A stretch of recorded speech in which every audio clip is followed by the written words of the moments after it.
우리에게 주신 하나님의 말씀은 마태복음 5장 8절입니다.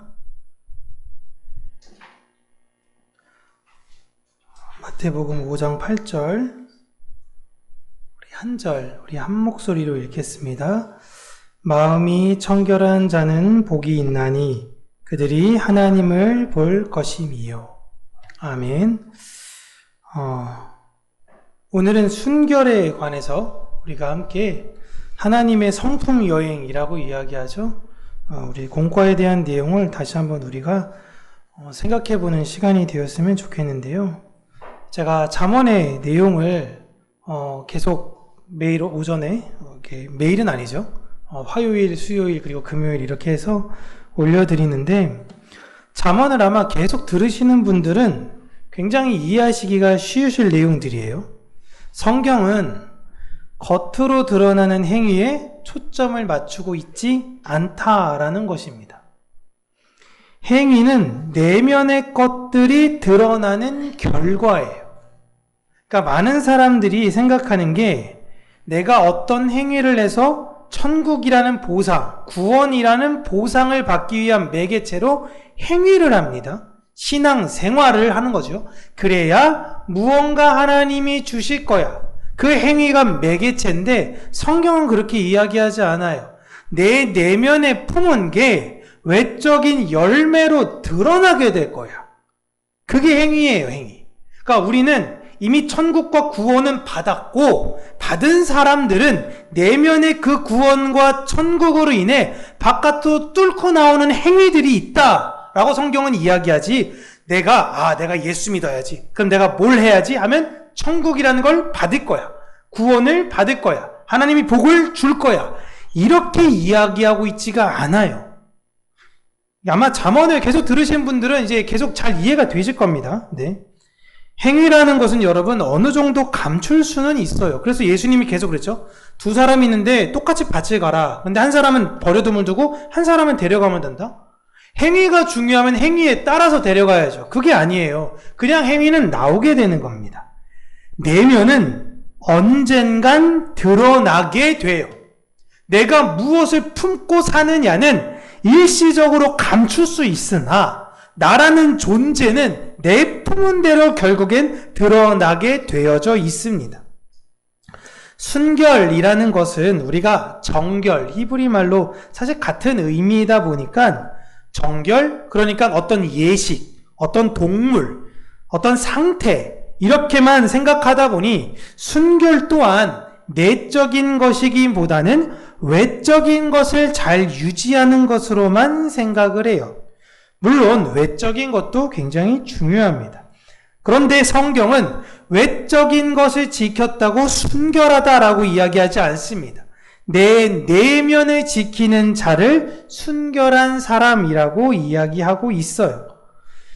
예수님께서 지금 산에서 사람들에게 마음이 청결한 사람은 하나님을 보게 될 것을 약속하고 있으십니다. 즉 이 말은 누가 천국에 가서 하나님을 보느냐?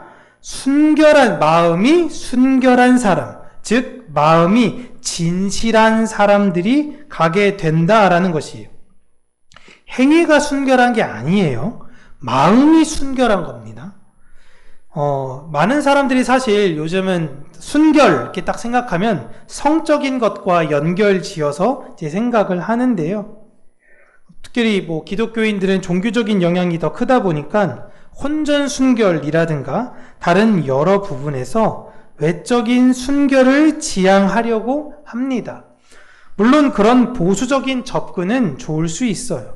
그런데 근본적으로는 원래 혼전 순결을 종교에서 강조했던 이유, 특별히 기독교에서 강조했던 이유는요, 과학기술이 발달되기 전에 남녀관계에 있어서는 남자가 압도적으로 유리했기 때문입니다. 여자가 아이를 품게 되면 아빠는 누군지 몰라도 엄마는 확실해요. 또한 여자가 아이를 가졌는데 그 여자아이의 아빠가 누구냐라는 걸 물어보는데 아빠가 누군지를 모른다라고 이야기하면 그 여자 인생 완전히 끝난 겁니다. 완전 끝난 거예요. 그래서 굉장히 이거를 엄격하게 처분했어요. 근데 그렇게 임신했던 여자, 아빠가 누군지도 모르던 여자가 출산을 하게 되어 남자아이를 낳게 된다면 그나마 신락 같은 희망이 있습니다. 여러분, 우리나라 이제 사극이나 이런 걸 보면요, 이렇게 저렇게 버림받는 여자 중에 아이를 임신해서 버림받았는데 이 아이가 남자아이면 남자아이가 엄마를 잘 봉양하면 그럭저럭 살 수 있어요. 그런데 여자아이를 만약에 출산하게 될 경우는 완전히 끝이었습니다. 그래서 여자는 스스로를 지켰어야만 했었어요. 남자가 막 여자를 꼬시려고 결혼할 것처럼 온갖 저것 이런저런 거짓된 약속들 다 해고, 그렇게 나중에 임신시켜놨다가 결혼 안 하면 그 남자의 아이라는 걸 확인할 수 있는 방법이 없으니 연약한 여자를 지키기 위한 것이 혼전 순결 제도였습니다. 고로 순결의 출발은 연약한 사람을 지키려는 마음이에요. 연약한 사람을 지키려는 마음. 지금은 이게 좀 시대가 바뀌어서 이것을 이용하는 여자들도 있죠. 유명하거나 부자인 남자의 아이를 일부러 낳으려고 하고 그것으로 협박을 하기도 합니다. 일론 머스크의 사생아가 몇 명인지 잘 모른다라고 이야기하잖아요. 몇 명 있는지도 몰라요, 아이가. 옛날에는 스티브 잡스가 그랬죠. 왜 그 여자들이 스티브 잡스의 아이를 어떻게든지 낳으려고 할까요? 그 마음이 사실 순결하지 못한 거예요. 그래서 예전에는 여자들이 자신의 상황을 지켜야 됐다면 요즘은 남자가 자신 스스로를 지켜야 되는 시대이기 또한 합니다. 순결한 사람이다라는 것은요, 마음에 어떠한 음흉함이 없다라는 것을 이야기해요. 하나님의 백성들은 그 마음이 청결하여 음흉함이 없다는 것입니다. 때로는 잘 몰라서 무례할 수도 있어요. 잘 모르기 때문에 실수할 수도 있어요. 그러나 그 마음에 음흉함이 있는 것은 아닙니다. 내 이익을 위해서 지금은 짜증나는데 그냥 그 사람 앞에서 잘 보이려고 어떻게든 애쓰고, 내가 나중에 성장만 해봐, 네 뒤에 칼을 꽂을 거야, 이런 마음을 품고 사는 것이 성경에서는 부정한 마음이다라고 이야기를 합니다. 그렇다고 해서 순결해야 된다라는 것은 바보가 되어라 라고 이야기하고 있는 것이 아니에요. 제가 늘 이야기하는 게, 저 사람 참 순진해, 저 사람 참 순결해, 그 사람이 아무것도 몰라요, 저는 아무것도 몰라요 이 세상의 거, 이게 아니에요. 이거 여러분, 순결한 사람은 아닙니다.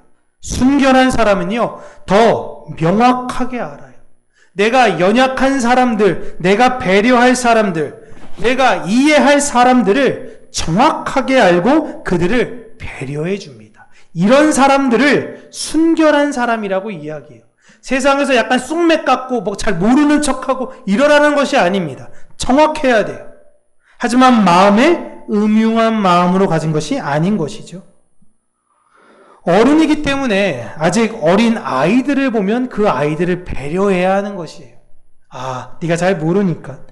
사회생활 잘 모르는 사람들이 이제 사회생활을 막 시작해서 집도 막 이제 새롭게 전세도 얻고 막 이렇게 시작하는 청년들에게 음흉한 어른들은 뒤통수를 쳐가지고 그의 보증금을 먹으려고 하지만 순수한 마음으로 그들의 어려움을 도와줘야 되는 것입니다.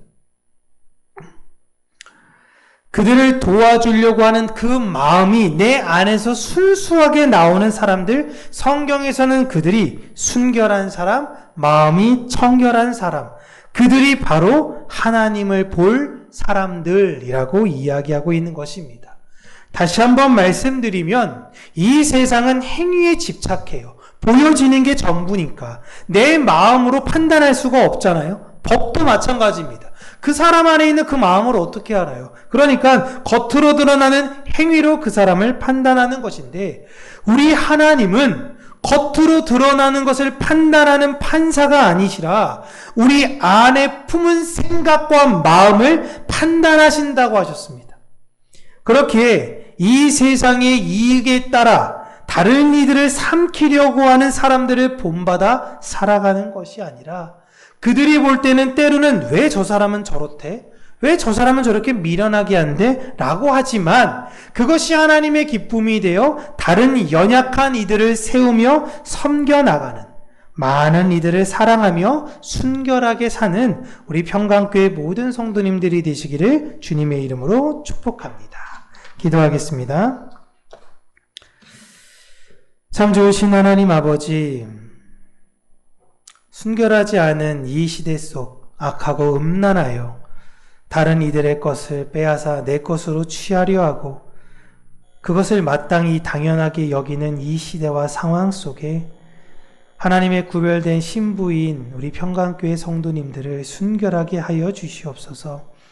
우리 마음 안의 완악함, 우리 마음 안의 이기적인 마음, 세상으로부터 잘 나가고 싶었던 그런 모든 마음들을 내려놓게 하여 주시며 하늘의 놀라우신 은혜와 사랑을 취한 자로서 아름다운 행위의 열매들이 나타날 수 있도록 은혜 허락하여 주시옵소서.